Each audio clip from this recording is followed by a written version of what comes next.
আজকে ভারত থেকে রীতিমতো মানে থ্রেট বা মানে হুমকির বন্যা বজাচ্ছে সবাইকে। আমি আজকে আমার এই লাইভে আমি দৈত্যহীন ভাষায় হুঁশিয়ার করে দিচ্ছি, আসনাত আব্দুল্লাহ তারা যে বলছে যে you are the next target after Hadi, take it seriously, take it seriously, because এটা কাজ তারা করবে। অর্থাৎ তারা বুঝাতে চায় ভারত নিয়ে কথা বললে কারো রক্ষা নেই, এটা তারা করতে চেষ্টা করবে। কিন্তু আমরা যদি ঐক্যবদ্ধ থাকি, ভারতের মতো সকল্ড সকল্ড ভারতের মতো ফেক সুপার পাওয়ারকে পরাজিত করা সম্ভব। আমি আবার বলি, আই বিলিভ ইন ইন্ডিয়ান ইন্টিগ্রি এই এই এই এই আপনার এই যে তাদের যে টেরিটোরিয়াল ইন্টিগ্রিটি, ডেফিনেটলি তারা তাদের দেশকে নিয়ে শান্তিতে থাকুক, সমৃদ্ধি সমৃদ্ধি অর্জন করুক, কিন্তু do not leave us alone. Do not interfere, do not do any business with our political system and politics. Okay, stay away from our politics. ভারতকে বলছি, ভারতীয় গভর্নমেন্টকে বলছি, stay away from Bangladeshi politics. That's the bottom line. You can do whatever you want to do in your country. I wish you progress. I want India and Indian people who live in a harmony, prosperous situation, and honestly speaking, and peace and prosperity. But do not interfere in Bangladesh. Please stay away from Bangladeshi. Any kind of interference, in Bangladeshi politics, ladies and gentlemen. That is the bottom line. Second thing হলো, গুরুত্ব সহকারে নিবেন, কারণ মনে রাখবেন এটা তারা করবেই। কারণ হাদি কি করেছিল, হাদি সেভেন সিস্টার্স নিয়ে ম্যাপ দিছিল, ম্যাপ মনে আছে? এই ম্যাপটা এটা এটা তো সরাসরি তারা জড়িত, আওয়ামী লীগ দিয়ে করিয়েছে, বা সরাসরি তারা জড়িত, এবং তারাই এটা এক্সিকিউট করেছে, তারাই সম্পূর্ণ করেছে। এখন প্রশ্ন হলো, আমি বাংলাদেশের সরকারকে বলবো, এই মতে এই সরকার যাওয়ার আগে বাংলাদেশে কোনো মৌলবাদ নেই, বাংলাদেশে আছে ভারতীয় মৌলবাদ। বাংলাদেশে এই মুহূর্তে ভারতীয় মৌলবাদে সয়লাভ। এই ভারতীয় মৌলবাদের বিরুদ্ধে আমাদেরকে, এবং উগ্র হিন্দুত্ববাদ বা জঙ্গিবাদ যেটা হিন্দু মানে এটাকে, এটার বিরুদ্ধে আমাকে যুদ্ধ করতে হচ্ছে, এবং ভারতীয় আগ্রাসন নিয়ে। বাংলাদেশের মানুষ মৌলবাদী হতেই পারে না। আর আমরা মৌলবাদ যদি কেউ থেকে থাকে, তাকে সর্বোচ্চ আইনের আওতায় আনা দরকার। এবং মৌলবাদ বলতে ইয়াস, যারা মৌলবাদ আছে এরাও দেখবেন কোনো না কোনোভাবে ভারতের সৃষ্টি বাংলাদেশে। আর না, বাংলাদেশের কোন প্রকৃত মুসলমান কখনোই সন্ত্রাসী হতে পারে না, কারণ ধর্ম বা মানে ইসলাম কখনোই সন্ত্রাস হতে শেখায় না। যেটা শেখায় না, আমরা অস্ট্রেলিয়াতে দেখেছি, জীবন বিপন্ন করে মানুষকে বাঁচাতে গেছে। এটাই প্রকৃত অর্থে মানে ধর্ম, এটাই প্রকৃত অর্থে মানে মুসলমানদের রীতি হওয়া দরকার। যদিও মুসলমান নামদারি টেরোরিজমের সংখ্যা আছে, এটা বিভিন্ন দেশ বিভিন্ন স্বার্থে তারা তৈরি করে ব্যবহার করতেছে বর্তমানে। কিন্তু কালপিট মুসলমান নামদারি শয়তান যেগুলা, এরা নামে মুসলিম, সত্যিকার অর্থেই এরা কাজে কোনো মুসলমান না। এরা এই ঘটনাগুলোর সাথে জড়িত থাকতে পারে, এবং অনেক সময় তাদের নাম আসে। লেডিস এন্ড জেন্টলম্যান, আজকে আপনি দেখেন সব ধরনের সন্ত্রাসীকে আমাদেরকে ডিনাউন্স করতে হবে। গতকালকে যে এখানে একটা হামলা মানে বন্দুকধারীদের দুজন মারা গেছে, একজন মুসলিম মানে আজারবাইজানের। সুতরাং আমরা আবার বলি যে আমাদেরকে ঐক্যবদ্ধভাবে এই সন্ত্রাসী বা মানে মানে সন্ত্রাসকে মোকাবেলা করতে হবে, সবাই সবাই পেরে, সব ধর্ম বর্ণের মানুষ মিলে, সাদা কালো, আপনার আপনার শর্ট টল, সবাইকে মিলিয়ে আমাদেরকে এটা মোকাবেলা করতে হবে, লেডিস এন্ড জেন্টলম্যান। সো এখন আসি আমার মূল পয়েন্টে। হাসনাতের উপরে যে থ্রেটটা এসেছে, প্লিজ এটাকে do not take it lightly, it's a very serious matter. মনে রাখবেন, হাদি যে কাজটা করেছিল, সে একটা ম্যাপ দিয়েছিল, ভারতের ম্যাপ। সেই ম্যাপটা ভারতীয়রা খুব গুরুত্ব সহকারে নিয়েছে, নিয়েই দেখেন তারা বলেছে তারা করবে, এবং তারা করেছে। হাসনাত আব্দুল্লাহ আছে, বেশটা ফুয়াদ আছে, আমি যদি বলি, তারপরে আপনার আরো কয়েকজন আছেন, তারা তাদের এই মানে আওতায় আছেন, লিস্টে ডেফিনেটলি আছেন। তবে যদি ঐক্যবদ্ধ আমরা থাকি, মনে রাখবেন, এরা যতই নিজেকে শক্তিশালী মনে করুক না কেন, এদেরকে মোকাবেলা করা ইস এ ম্যাটার অফ টাইম। আমি জানি না ভবিষ্যতে কোন গভর্নমেন্ট আসবে, তবে সেই গভর্নমেন্টের চিন্তা চেতনার উপর নির্ভর করবে আগামীর বাংলাদেশ কিভাবে হবে। আমি যা দেখতে পাচ্ছি এখন, ভেরি ব্যাড। এখন আমি আরো একটা পয়েন্ট এখানে উল্লেখ করতে চাই, সেটা হলো জুলাই জুকার দেশদ্রোহীগুলো পাগল হয়ে গেছে। আচ্ছা, জুলাই যারা, এরা জুকার নয়, এরাই বাংলাদেশকে রক্ষা করেছে। এদের নাম ইতিহাসের স্বর্ণাক্ষরে লেখা থাকবে, আমরা ভারত থেকে বাংলাদেশকে মুক্ত করেছে এরা। আজকে যে জুলাই যোদ্ধারা, আমাদের দেশটা অলরেডি পরাধীনতার শৃঙ্খলা আবদ্ধ ছিল তাদের এই জেনদের দ্বারা। আমরা মোটামুটি আমরা স্বাধীনতা পেয়েছি। এই স্বাধীনতাকে রক্ষা করতে হবে, যে কোন ভাবেই হোক, যে কোন কিছুর বিনিময়ে বাংলাদেশের মানুষকে স্বাধীন করতে হবে।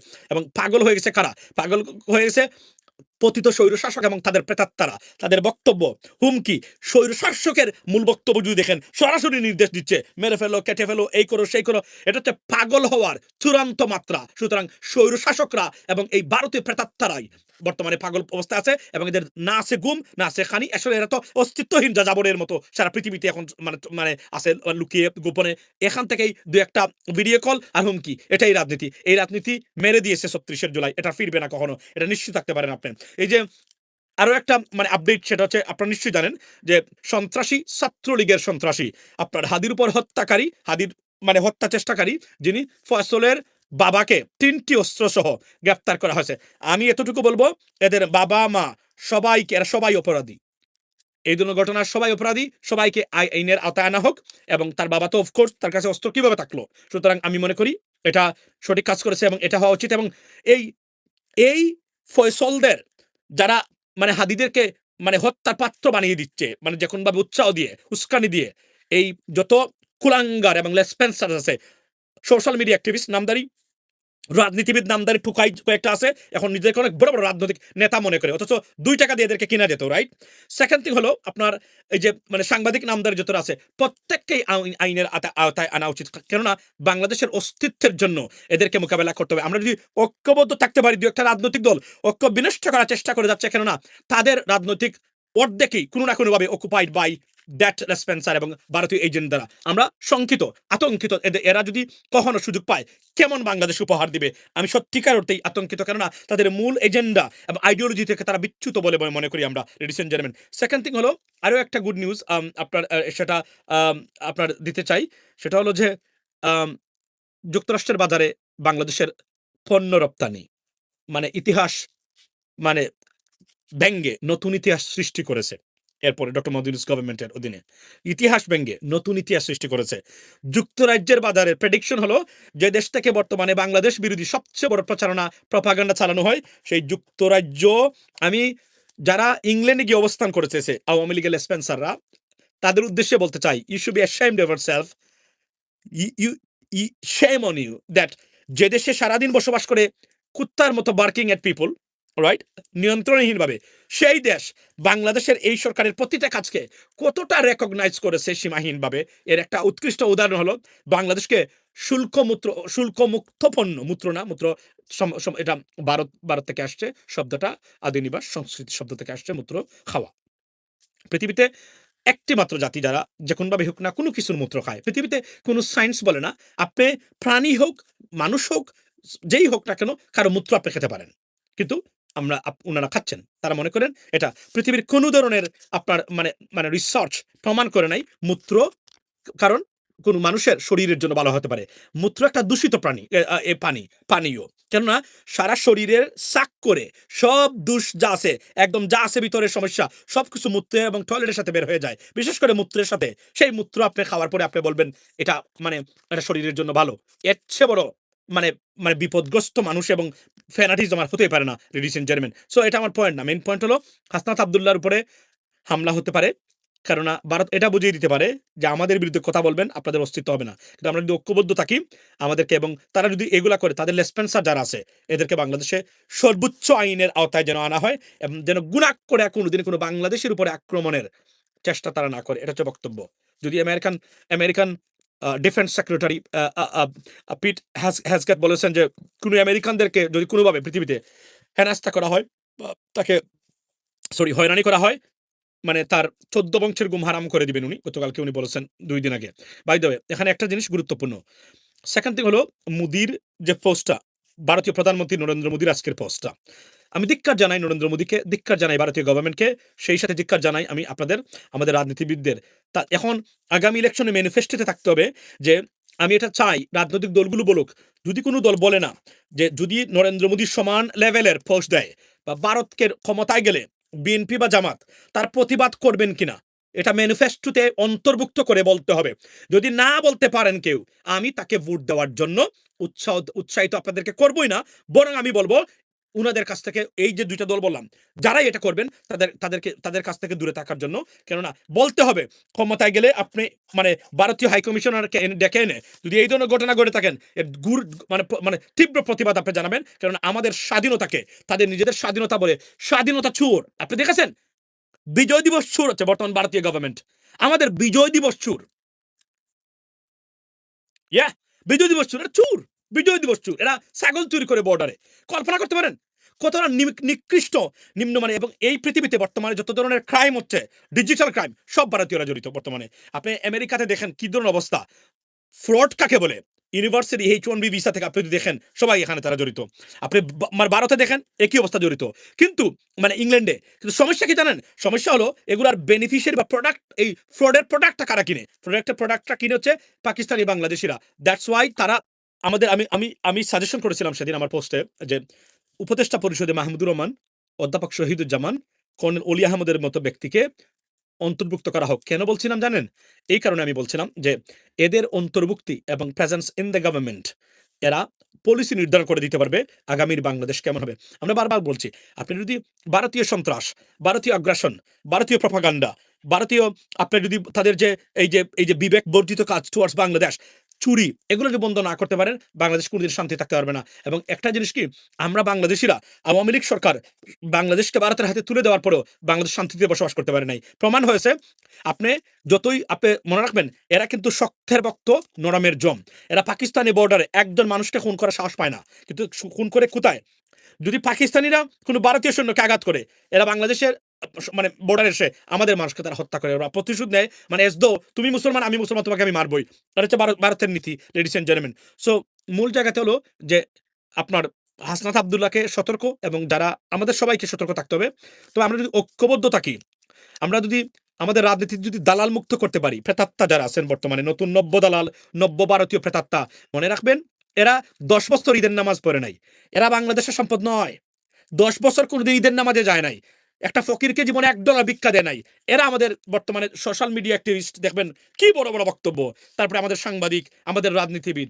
এই চুর, দুর্বৃত্ত, বুর্বক, লেখাপড়াহীন, নামধারী সাংবাদিক এই সেই এদেরকে আমরা আইনের আওতায় আনতে হবে। এই যে আপনার আনিস আলমগীর, সে দেখেন সে ইনডাইরেক্টলি মনে রাখবেন আনিস আলমগীররা হচ্ছে বাংলাদেশ জাতীয়তাবাদের দুশ্মন। বিএনপি এই জিনিসটা বুঝতে ব্যর্থ বলেই বিএনপির আজকের বর্তমানে এই কনফিউশন তৈরি হয়েছে বিএনপির ভবিষ্যৎ নিয়ে। বিএনপি যদি শহীদ প্রেসিডেন্ট জিয়াউর রহমানের আদর্শটা ঠিক মতো ধরে রাখতে পারতো, যেভাবে ডক্টর মঈন খানরা এখনো ধরে রাখতেছেন, বেগম খালেদা জিয়ারা, তাহলে বিএনপির নিয়ে কথা বলার সাহস বা মানে দুঃসাহস কেউ দেখাতো না। কিন্তু আনফরচুনেটলি বর্তমানে যা হচ্ছে অনেক ক্ষেত্রেই ওই ধরেন এখন আমি দেখলাম আমাদের ছাত্রদলের একজন ভাই উনি বলছেন যে আপনার হাদির বউ কোথায়? ভাই আপনি হাদির বউ দিয়ে কি করবেন? আপনি আপনার বউ দেখান যদি দেখাইতে হয়। তার বউ সে দেখাবে না। আপনি আমাকে বলেন, আপনি কি আমার বউ কখনো দেখেছেন? তা হাদির বউ সে তো একজন অন্য লেভেলের মানুষ। তার বউ আপনি দেখলেন না, তার বউ নিয়ে আপনাকে কেন প্রশ্নিত হবে? এই ধরনের মানসিকতা থেকে বেরিয়ে আসতে হবে। আমরা চাই আপনারা এডুকেটেড হন, আপনারা বিবেকবান রাজনীতিবিদ হন। যদিও আমাদের ছাত্র স রাজনীতি মোটামুটি 95% ছাত্রদেরকে আগেই দূষিত এবং দুর্নীতিগ্রস্ত চাঁদাবাজ বানিয়ে রেখে দেয়। সুতরাং এদের প্রোডাকশন যখন রাষ্ট্র লেভেলে যাবে, সেখানে আপনি এর চেয়ে বেশি কিছু আশা করতে পারবেন না। কেননা ছাত্র রাজনীতি মানেই হচ্ছে মানে দুর্নীতি, মানেই হচ্ছে ধান্দাবাজি, মানেই হচ্ছে আপনার মানে মানে টেন্ডারবাজি, মানেই হচ্ছে গিয়ে আপনার দখলদারিত্ব। এর বাহিরে সব ছাত্রদের কথা বলছি আমি। বর্তমানে ছাত্র রাজনীতি মানেই হলো এই দূষিত মানে অবস্থা। সুতরাং এর চেয়ে বেশি আপনি দূরে যেতে পারবেন না তো। আচ্ছা, সুন্দর কথা বলছেন। ছাগল চুরি করে বিজয় দিবস চুরি করে। আমি এতটুকু বলছি যে বিজয় দিবস নিয়ে যারা বেশি দেখবেন অতিরিক্ত আবেগ সবার, পৃথিবীতে কোথাও আপনি এত আবেগ পাবেন না। কিন্তু এই আবেগবান রাজনীতিবিদরাই সবচেয়ে সবার আগে আপনার সম্পদ চুরি করে বিদেশে পাচার করে এবং এই টাকা দিয়ে তার সন্তানদেরকে বিদেশে রাখে। আর আপনার সন্তানরা আপনার লেখাপড়া করার পরে একটা চাকরির জন্য অন্য হয়ে খুঁজে। এবং একজন কে বলেছিল সেদিন এই বক্তব্যটা, আমি সম্ভবত ভুলে গেলাম ভদ্রলোকের নামটা, সম্ভবত জামায়াত ইসলামী। উনি বলেছিলেন যে বাংলাদেশ কি গরিব? গরিব হলে $235 বিলিয়ন পাচার হয় কিভাবে? আজকে একটা তথ্য দিই আপনাদেরকে। আজকে যে পৃথিবীতে সবচেয়ে বড় রিজার্ভের যে একটা তালিকা মানে প্রকাশ করেছে, সেই তালিকাতে যে মানে $174 বিলিয়ন হচ্ছে ইউনাইটেড কিংডমের। অথচ বাংলাদেশ থেকে ১০ বছরে ১২ বছরে $235 বিলিয়ন পাচার হয়েছে। অর্থাৎ ব্রিটেনের রিজার্ভের চেয়েও $50 বিলিয়ন, $70 বিলিয়ন বেশি মানে টাকা বাংলাদেশের আওয়ামী লীগ সরকার পাচার করেছে। তাহলে আমরা কি গরিব দেশ? কিন্তু এই টাকা যদি আমাদের থাকতো, তাহলে আপনি রিজার্ভের তুলনায় গেলে আমরা এখন ৩ নম্বরে থাকতাম, ৫ নম্বরে থাকতাম, ওই তালিকায় কেনাডার উপরে থাকতাম আমরা। আপনি কল্পনা করেন। এরা হচ্ছে বিজয় দিবস আর স্বাধীনতা কেন জানেন? এই স্বাধীনতার দোহাই দিয়েই এই সন অফ বিচ করাপ্টেড পলিটিশিয়ানরাই এই দেশটাকে লুটপাট করেছে। এই দেশের মানুষকে তারা মানুষের সর্বশান্ত করেছে, সম্পদ লুটপাট করেছে। কেননা তাদের তো আর কোনো কিছু অফার দেওয়ার নাই। একটাই অফার, আপনি ৭১ এর পক্ষে, আমি ৭১ এর বিপক্ষে। আসুন, আগামী ইলেকশন যেন হয় পলিসি নির্ভর, প্রগ্রেসিভ এজেন্ডা নির্ভর। আপনি ৭১ নিয়ে পৃথিবীতে এর চেয়ে বড় বৈরিতা হয়েছে রাষ্ট্র টু রাষ্ট্র, কান্ট্রি টু কান্ট্রি। কিন্তু এতটা এই ধরনের পচা রাজনীতি আপনি পৃথিবীর কোথাও পাবেন না। আপনি যখন ৫৪ বছর আপনি ক্ষমতায় ছিলেন, সবাই ছিলেন। আপনারা শহীদ বুদ্ধিজীবী দিবসের যেহেতু এটা নিয়ে বিতর্ক আছে, আপনি বের করতে পারলেন না। ভারতের লেখা ইতিহাস আমাকে পড়াচ্ছেন, আমার সন্তানকে পড়াতে চান, তারাও যেন ওই ভুলের ভিতরে থাকে। আমি মনে করি এটা আমাদের গ্রহণ করা উচিত নয়। সত্যিকারের ইতিহাস যেহেতু আপনারা করতেই পারলেন না, স্বাভাবিকভাবে আসবে। প্রতিটা ক্ষেত্রে আপনারা দুর্নীতি করেছেন। বাংলাদেশের ইতিহাস নিয়ে এমন বিকৃতি, প্রকৃত তথ্য উপস্থাপন না করে ৫৪ বছর এই পচা, দুর্গন্ধযুক্ত, অপদার্থ, বিবেকহীন, করাপ্টেড, দূষিত, চুরের বাচ্চা রাজনীতিবিদরা আমাদেরকে শিখিয়েছে ভারতের লেখা ইতিহাস এটাই পড়তে হবে, এটাই জানতে হবে। না, আমরা এখন এডুকেটেড, নতুন জেনজি, আপনার এডুকেটেড। আপনাদের মানে দেওয়া ভারতীয় ইতিহাস আমার সন্তান আর পড়বে না বাংলাদেশের। আমার সন্তান তো নাই, মানে বাংলাদেশে নাই, কিন্তু আমার যে আরো যে যারা আছে বাতিজা বা আমার যে আত্মীয় স্বজনের সন্তান আছে, আমি বলবো এই ইতিহাসগুলো আর পড়বেন না। এবং এই ইতিহাসগুলো যেন প্রশ্ন না করা হয় আগামীতে, এটা আমি কেননা কি বলবে তারা? সারা জীবন পরে আসছে তারা একটা, এখন শুনে আরেকটা, সারা জীবন পরে আসছে যে শহীদ প্রেসিডেন্ট জিয়াউর রহমান উনি একজন বীরুত্তম সেক্টর কমান্ডার। এখন শুনি আমরা আওয়ামী লীগ বলল উনি নাকি পাকিস্তানের গোয়েন্দা সংস্থার এজেন্ট, উনি মুক্তিযুদ্ধ করেন নাই, উনি এই করেন না, সেই করেন নাই। এটার প্রতিবাদ এই সুশীল সমাজরা করবে কিনা? একজন মুক্তিযোদ্ধাকে বলছে সে মুক্তিযুদ্ধ করেনি, তাহলে জিয়াউর রহমানকে নিয়ে যে ইতিহাস সারা জীবন পড়ে আসলাম, তাহলে মানে যে সেক্টর কমান্ডার 11টা সেক্টরের ভিতরে উনি একটা সেক্টর কমান্ডার ছিল, তাহলে আমাকে আপনি বলেন এটা তো আওয়ামী লীগ ইতিহাস বিকৃতি করেছে, এর প্রতিবাদ কে করবে তাহলে? আমরা জানবো না, রাইট? যেখানে শেখ মুজিবুর সাহেব উনি জানতেন না যে স্বাধীন হয়েছে, উনাকে আপনারা বলে দিলেন সবকিছু। যেখানে বলছে উনি ৩ লক্ষ মানুষ শহীদ হয়েছে, উনি বলে দিলেন এটা ৩০ লক্ষ মানুষ শহীদ হয়েছে। এটা কোন কথা? পৃথিবীর কোন দেশের ইতিহাস এমন জঘন্যতম মিথ্যাচার এবং ভুল তথ্যে মানে মানে ভর্তি এবং মানে ভরপুর? আপনি আমাকে বলেন। এখন আপনি বলবে যেটা মানে পাকিস্তানের দালাল। আমি ভারতীয় দালালের বাচ্চা আপনাদেরকে বলছি, ৫৪ বছরে এই এই যে ডিসপিউটেড ইস্যুগুলো কেন সেটল করা হলো না? জানতে চাই আমি, এটা আমার জানার ইচ্ছা। আমি তো ক্ষমতায় ছিলাম না, কেন আমরা পারলাম না গড়ে গড়ে গিয়ে শহীদের সংখ্যা বের করা? কেন পারলাম না শহীদ বুদ্ধি দিবস ১৪ই ডিসেম্বর মানে বুদ্ধিজীবীদের হত্যা করা হয়েছে, কেন মুনির চৌধুরী সন্তান বলেন তার বাবাকে পাকিস্তানের হত্যা করে নাই? তাহলে কে করেছে? কে করেছে আমরা জানতে, কর্নেল অলি আহমদ যখন বলেন বুদ্ধিজীবীদেরকে পাকিস্তানের হত্যা করে নাই, কে করেছে? কেন আমরা জানতে পারলাম না? আমি তো বলছি না পাকিস্তান এটা করে নাই। তাহলে এই কথা, এই লোকগুলো এই কথাগুলো বলে এদের বিরুদ্ধে মামলা করুন, মামলা হোক, আমরা জানতে চাই। সঠিক একটা ইতিহাস একটা দেশের পৃথিবীতে এই রাজনীতিবিদরা বিশ্বাস করেন, এরা যখন লেকচার দেয় প্রতিদিন, আর আপনারা এই লেকচার শুনেন, এর চেয়ে বড় আপনাদের ওয়েস্ট অফ টাইম আর হতেই পারে না। কি শুনেন এদের কাছ থেকে? কি বলার আছে এরা? আপনি আমাকে বলেন। ৫৪ বছর একই লেকচার দেয় এরা, জানে না কোনো কিছু, পড়তেও পারে না ঠিক মতো, লেখাপড়া তো সীমাবদ্ধ এদের অনেকেরই। একই লেকচার, এই করেছি সেই করেছি, সে গিয়ে বলে আমি মুক্তিযোদ্ধা, সে ক্ষমতা থেকে আসলে বলে সে বলে না এ মুক্তিযোদ্ধা না। তো তোরা যে একে অপরকে মুক্তিযোদ্ধা, একে অপরকে রাজাকার বলছস, আমরা আসলে কি করবো মাঝখানে বসে? আমার সন্তানরা কি একবার মানে ৫ বছর তোর বক্তব্য আর এর পরের বছর তোর বক্তব্য শুনবো? এগুলো আর কত? এগুলো বন্ধ হওয়া দরকার। মুক্তিযুদ্ধ ১৯৭১ নিয়ে ভরসা করে বুট চাইতে গেলেই বুট প্রত্যাখ্যান করে দিবেন, আপনার জন্য না, আপনার সন্তানের জন্য। আমি বলে যাচ্ছি আজকে, কেননা যখনই দেখবেন বলে না আমি বিচার বিভাগকে যুক্তরাষ্ট্রের বিচার বিভাগের মতো স্বাধীন করে দিব, my judiciary will be same as qualityful as the United States of America, তাকে মানে বিচার বিভাগের ওই গুণগত পরিবর্তন। আমি দুর্নীতি দমন কমিশনকে পৃথিবী বিখ্যাত দুর্নীতি দমন কমিশন বানাবো। আমি ইলেকশন কমিশনকে এমন ভাবে বানাবো যখন আপনার ভোট কেউ চুরি করতে পারে না। আমি আমি পুলিশ কেমন ভাবে দিব যে পুলিশ যেন টাকা ঘুষ খেয়ে মানে আপনার মানে এই অপরাধীর মানে যে অপরাধ করেছে তাকে অপরাধী, যে করে নাই তাকে আপনার এই যে আপনার অপরাধী মানে এই প্রচেষ্টা যে জীবনে না করতে, এই ধরনের প্রচেষ্টা ছাড়া আমি আন্তর্জাতিক মানের এডুকেশন দিব, আন্তর্জাতিক মানের সিস্টেম আমি করব। আমি এই ক্ষেত্রে সামাজিক সোশ্যাল বেনিফিটে, সামাজিক নিরাপত্তা খাতে আমি বাংলাদেশের মানুষকে সহায়তা করব। এর বাহিরে যদি কোনো কথা বলে দালাল, ভোট দিবেন না, দিবেন না, আনলেস আপনি ভারতীয় এজেন্ট হন। হ্যাঁ, ভারতীয় এজেন্ট হলে আপনাকে দালাল এবং হলে আপনাকে দিতে হবে ভোট, এর কোনো আপনার এই মানে আর কোনো বিকল্প নাই, লেডিস এন্ড জেন্টলম্যান। সো আমি আজকে এতটুকু আপনাদেরকে বলবো যে এই ৭১ নিয়ে যে দালালের বাচ্চারা, ভারতীয় দালালের বাচ্চারা, দেশদ্রোহীরা, মুনাফেকরা, মূর্খ রাজনীতিবিদরা, টুকাই রাজনীতিবিদরা, জ্ঞানহীন পশু, পৃথিবীর নিকৃষ্ট করাপ্টেড পলিটিশিয়ান যারা আছে দুনিয়ার মধ্যে, এই বাংলাদেশি রাজ্য বক্তব্য দেয়, প্রশ্ন করবেন যে ৫৪ বছরে আপনি ৫ বার ক্ষমতায় ছিলেন, আপনি ছিলেন ২ বার, আপনি ছিলেন ১ বার। আমি একটা উদাহরণ দিচ্ছি, সেটেল কেন করেন না আপনি? আপনি আমাকে বলেন, যদি সেটেল নাই করে থাকেন আপনি, তাহলে এগুলো নিয়ে বক্তব্য দিবেন কেন আপনি এখন? আপনি বলেছেন আপনার মানে নেতা মানে আমি একটা উদাহরণ দিলাম। ধরুন বিএনপি কাউকে জিজ্ঞেস করতে পারবেন আপনি। আপনি বলছেন আপনার নেতা বীর মুক্তিযোদ্ধা, উনি সেক্টর কমান্ডার। আওয়ামী লীগ বলছে উনি আইএসআই এজেন্ট ছিল। বলেন আপনি আমাকে, আমি কারটা বিশ্বাস করব? কেন আপনারটা বিশ্বাস করব? কেন তারটা বিশ্বাস করব না? এটা উত্তর আপনি স্পষ্ট করেন। যখনই যাবে এই উত্তরগুলা।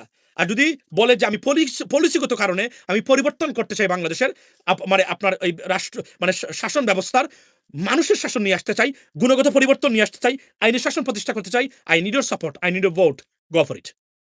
আর যদি বলে আমি ৭১ এই করেছি, ৭২ সেই করে নাই, এ দালাল, এ ভারতীয় এজেন্ট, ভোট দিবেন না। Do not vote for them.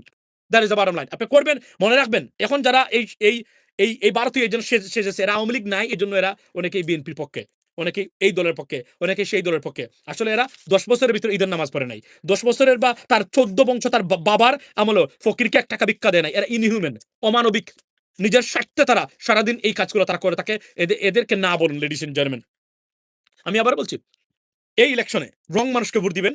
আপনার সন্তান, আপনার সন্তান ধিক্কৃত হবে সারা জীবন, হয়তো একসময় আত্মহত্যা করতে পারে তার যোগ্যতা থাকার পরেও, তার কাজ না পাওয়ার ক্ষেত্রে। আর যা শুরু হয়েছে এখন সারা পৃথিবীতে, বাংলাদেশে আপনাকে থাকতে হবে।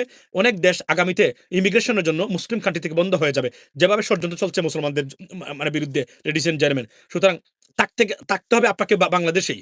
এই দেশটাকে বসবাসের উপযোগী করে তুলুন। এদেশ বসবাসের অনুপযোগী। কেন? তার একটা উৎকৃষ্ট উদাহরণ হলো আপনার ঢাকা শহর, আপনার ক্যাপিটাল, পৃথিবীর সবচেয়ে আপনার মানে বসবাসের অযোগ্য শহর কেন হলো? আপনি আমাকে বলেন। আজকে দেখলাম আমাদের এয়ারপোর্টে আপনার একজন ম্যাজিস্ট্রেট, উনি পরিবর্তন নিয়ে এসেছেন। আপনি আমাকে বলেন, আমি সিলেটের যত মানে চুরের বাচ্চা, মূর্খের বাচ্চা, লাঙ্গল টু লন্ডন সিলেটিরা রাজনীতিতে আছে বা আমেরিকা আছে, তাদের উদ্দেশ্যে বলতে চাই, কেন মানে জেলা প্রশাসক সারোয়ার আলম গিয়ে এই পরিবর্তনগুলো আনতে হবে? কেন তোমরা ক্ষমতা থাকার পরেও আমাদের সিলেটের এই পরিবর্তনগুলো হলো না? তাহলে তোমরা যে লেকচার দাও, লেকচার তোমরা দিবা নাকি সারোয়ার আলম দিবে? এই প্রশ্নটা আমি জাতির সামনে তুলে ধরতে চাই এবং জিজ্ঞেস করতে চাই আপনাদেরকে, লেডিস এন্ড জেন্টলম্যান। সো আবার বলছি, যদি শত্রু চিনতে ভুল করেন, আপনার সন্তান সেই শত্রুর দ্বারা পরাভূত হবে এবং বিপদগ্রস্ত হবে তার জীবন, বিপদগ্রস্ত হবে তার সন্তানের জীবন। যদি এটা না চান, এমন কাউকে ভোট দিতে হবে, এমন দলকে ভোট দিতে হবে যারা সত্যিকার অর্থে, আর যাই হোক, অন্তত বাটপারি আপনার সাথে করবে না, উন্নয়ন না করতে পারুক, অনুন্নয়ন করবে না। চুর, বদমাশ, বাটপার, দান্দাবাজ, মূর্খদের ভোট দিবেন না। এখান থেকে বিরত থাকুন যদি আপনার সন্তানের সাথে প্রতারণা না করতে চান। লেডিস এন্ড জেন্টলম্যান, এর চেয়ে বাহিরে আর কিছু নেই। কারণ এদের দেশপ্রেম নাই, এদের আছে কি জানেন? চেতনা প্রেম। এরা মিথ্যা চেতনা প্রেম দিয়ে বিজয় দিবস দেখিয়ে আপনাকে আপনার সন্তানের ভবিষ্যৎ চুরি করতে চায়। চুরি করা তাদের মূল উদ্দেশ্য। আপনার সন্তানের ভবিষ্যৎ পরিবর্তন করা বা শান্তি সমৃদ্ধি আনা এদের মূলত কোনো উদ্দেশ্যই নাই। সুতরাং এদের বিষয়ে সচেতন থাকুন। আগামী ইলেকশনে ভোট দিন। আগামী ইলেকশনে ভোট এমনভাবে দিবেন যেন আগামী ৫০ বছর আপনার সন্তান, আপনার সন্তানের সন্তান একটি নিরাপদ, সুস্থ সমাজে বসবাস করতে পারে। না হলে এই চেতনাবাজি সারা জীবন চলবে। আর এই বিদেশি একটি শক্তি আপনার যেভাবে আপনার উপরে মানে মানে খড়গয়ে আপনার কাঁধে বসে আছে, আপনার টাকা চুরি করে আপনাকে বলে এভাবে তারা করবে। আপনার সন্তানের সন্তান যারা আছে, তারও এটা থেকে আপনার ভিকটিম হবে। যদি এটা না চান, vote for good people, vote for educated সৎ people. That's what it is, ladies and gentleman. ভারতীয় প্রেতাত্মা, ভারতীয় এজেন্ট যতটা আছে, এদেরকে না বলুন। বাংলাদেশকে হ্যাঁ বলুন। প্রগ্রেসিভ পলিটিক্সকে, সমৃদ্ধি বা উন্নতির রাজনীতিকে হ্যাঁ বলুন এবং বাকিদেরকে না বলুন। This is a high time. এবং এই সময় যদি আপনি এই আগামী ইলেকশনে ভুল করেন, তাহলে আগামী ৫০ বছর আপনার সন্তান, আপনি যেভাবে নিগৃহীত হয়েছেন, আপনার যোগ্যতা থাকা সত্ত্বেও আপনাকে ঘুষ না দিয়ে চাকরি আপনি মানে পান নাই, আপনার সন্তানের একই পরিস্থিতি হবে। হয়তো আরো ওয়ার্স্টের জন্য আপনি অপেক্ষা করবেন। যদি সেটা নিশ্চিত করতে চান, vote for good people, vote for যারা সত্যিকার অর্থেই উন্নয়ন করতে পারবে এবং প্রতিষ্ঠিত উন্নয়ন করতে পারবে, তাদের জন্যই। ভালো থাকবেন। কথা হবে আগামীকালকে ইনশাল্লাহ। আবার বলি যে আম আপনার নরেন্দ্র মোদীর এই পোস্টে বাংলাদেশিরা রিঅ্যাক্ট করেছে এই প্রথম। এবং এমন রিঅ্যাক্ট নরেন্দ্র মোদী হয়তোবা জীবনে কখনো দেখে নাই। এবং এক ভদ্রলোক যে সত্যিকার অর্থে একজন মূর্খ মানুষ, ভারতের মতো দেশের প্রধানমন্ত্রী হওয়ার লেখাপড়া করার ন্যূনতম যে যোগ্যতা থাকা দরকার সেটা নরেন্দ্র মোদীর নাই।